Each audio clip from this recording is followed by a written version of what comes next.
Red green online present. হ্যাঁ, মানে গরু তো নিতে আসছি এবং এই হাটে আমরা প্রতিবারে গরু নেই। আমি যদিও দিনাজপুর শহরে থাকি, আমার বাড়ি চিরিবন্দরে।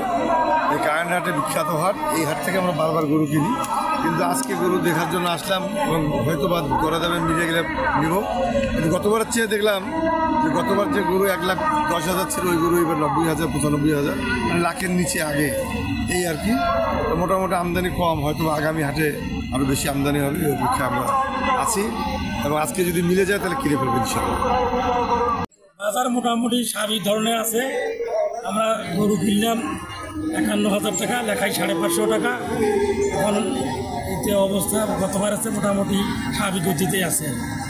এই পর্যন্ত এটা দেখা যাচ্ছে হাট জানি মোটামুটি আজ একটু স্বাভাবিক মতন আছে।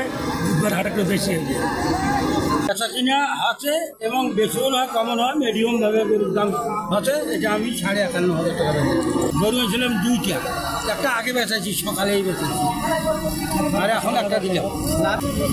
লাভে হয়েছে, লস হইবে না।